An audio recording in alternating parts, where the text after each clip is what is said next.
दोस्तों, क्या आपने कभी सोचा है कि जिस घर को हम अपनी सबसे सुरक्षित जगह मानते हैं, वही घर कभी कभी ऐसा दलदल बन जाता है जिसे चाहकर भी इंसान कभी बाहर नहीं निकल पाता है। आज की कहानी किसी फिल्मी स्क्रिप्ट की नहीं है, बल्कि एक ऐसे लाचार परिवार की दास्तान है जो सालों से एक ऐसी अनोखी शक्ति से लड़ रहा है जिसका अंत कोई नहीं जानता।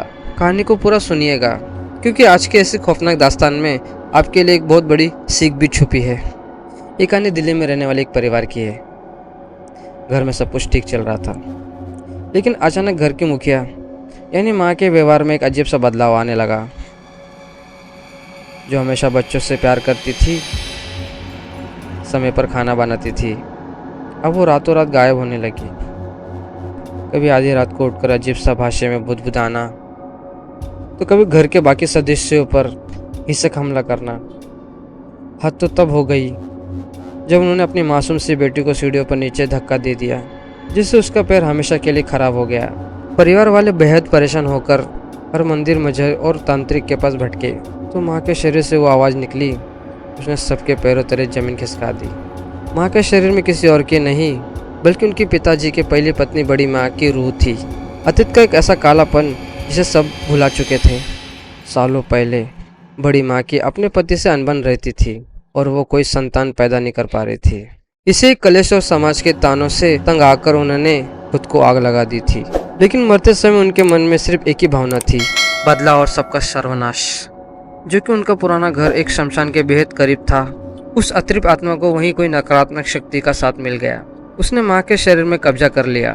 पंडित जी ने जब पूछा तुम्हें क्या चाहिए, तो वो रूह ने हंसते हुए कहा, मैं इस खानदान को कभी खुश रहने नहीं दूंगी। किसी भी मंदिर चले जाओ, मेरा जाल तुम्हें हर जगह तबाह कर देगा। कहानी में मोड़ तब आया जब परिवार को पता चला कि सिर्फ बड़ी माँ ही नहीं, बल्कि उनके पीछे पीछे कई और नकारात्मक शक्तियाँ और दो जिन्नात भी उस घर में दाखिल हो चुके थे। जब भी परिवार कोई शुभ काम करने जाता या किसी बड़ी मंदिर में जाने का सोचता, तभी घर में कोई ना कोई बीमार पड़ जाता या भयानक एक्सीडेंट हो जाता। एक बार एक महागुरु ने आकर बहुत बड़ी पूजा की और उन सभी नकारात्मक शक्तियों को एक अजीब ताबीज और हंडी में कैद कर दिया। उन्होंने घर के छोटे बेटे को सतर्क हिदायत दी थी कि इसे शमशान के पास के तालाब में फेंक देना और भूलकर भी पीछे मत देखना। लेकिन होने को कौन टाल सकता है। छोटे बेटे से अनजाने में शमशान के पास गलती हो गई और वो नियम टूट गया। नतीजा वो सारी शक्तियाँ और दुगनी ताकत से वापस आ गई। आज भी वो परिवार अपनी माँ को बचाने के लिए तड़प रहा है और भगवान से प्रार्थना कर रहा है। तो दोस्तों, इस खौफनाक और दर्दनाक कहानी से हमें एक बड़ी बात सीखने को मिलती है। अधूरा ज्ञान और लापरवाही हमें भारी पड़ सकती है। जब भी अधमति या पूर्णमन चीजों के समाधान की बताया जाए, तो नियमों का पालन पूरी गंभीर तरीके से करना चाहिए। जैसे कि इस कहानी में छोटे भाई की एक छोटी सी भूल ने पूरी मेहनत पर पानी फेर दिया। अनुशासन और बड़े की हिदायत को कभी हल्के में ना लेना चाहिए।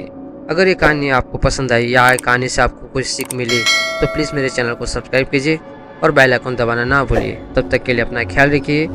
जय हिंद।